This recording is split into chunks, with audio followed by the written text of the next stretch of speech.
the drill. It's beach time. Pag nandito kami sa JBR, of course, paparoti agad. Oras na, 7:30. Buksan nyo to. Buksan nyo to, te. Ay, may tao. And then, siyang... Hello. Good morning, Asher. Kumain siyang caramel na. May caramel syrup. Gusto niyo mag-caramel? Hindi. Pex. Caramel macchiato. Sabi mo. Gusto niyo may extra caramel yung caramel syrup. May extra himag daw ko nila. Ano yun? May pandesal? Gusto mo, te? Ano ba yung kayo lang? Hindi yun. Ay! Sige lang po. Sige na, ano? Sige na, ano? Please ka, te. Kung ano ka na sa akin. Adi. Sige lang po. Yan. Pinatwater. Yung Sunday kasi nabili pa na sila dito. Kuya. Alas, dito sa wala kami dito eh. So yan na naman ako. Hindi ako nakabili ng ban kasi hindi pa sila nakaluto. Ang sarap ng ban sa Paparos. Kaso lang, wala pa silang na-bake ngayon. Pero nakahingi ako ng pandesal. Nakalibre pa tayo ng pandesal. Gusto ko pa sana humingi kasi nahihiya na ako. Kasi hindi naman binili lang din nila yun sa Satwa. Sana humingi lang tayo. Ang damot. Magkano yung ban nila? 25 dirhams. Tapos, ano, yung pandesal na yun, 1 dirham. Ay! So, sarap pa yung pandesal natin sa Pinas. So, parang lasang Pinas kasi yung pandesal dun sa may Satwa.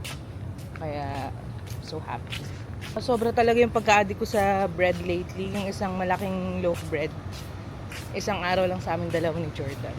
Parang dapat everyday meron talagang supply ng bread sa bahay.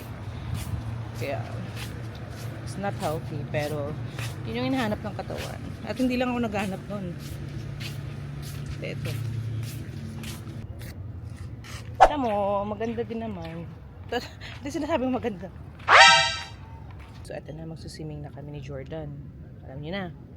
Swimming talaga yung punta namin dito, hindi ganda-ganda na. Pero ngayon, hindi na ako mag-shades. Hindi na din ako nag-sunblock kasi may nakausap akong doktor. And sabi niya, pag naliligo daw ako sa dagat, huwag daw ako mag-shades and huwag daw ako mag-sunblock. Huwag na daw ako maglagay ng anong chemical sa katawan ko. Kapag nakikita ng mata natin na halimbawa yung balat natin is naiinitan na or mga nangyayari sa katawan natin, automatic magge-generate daw yung katawan natin ng natural na pang-block sa sobrang init. Siya nga. Basta yun, so susundin ko muna siya ngayon na hindi ako magsusunblock, hindi ako sige mo lang. mag-shade. Sana all sinunod. Sana ako sinusunod. Mamayat na ako. Labi, hindi na natutuloy yung sinasabi ko dahil sali ka ng sali dyan. Director siya, sabi niya, itong gawin mo to, love, ganito gawin natin yung ginagawa ng magjowa na trending sa Facebook. So, siya na naman scripted yung mga ano natin. Reality tayo eh. Pigil na pigilin.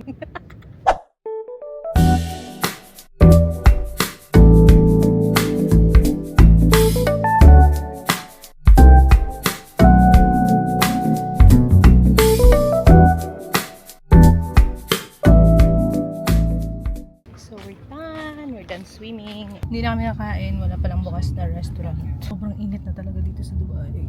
Kinain mo lang? Kaya mainit. That's all. Kawawa naman yung asawa kong buntis. Ay, sorry. Anyway, yun lang po for today's video. Bye! Huwag mong sabihin.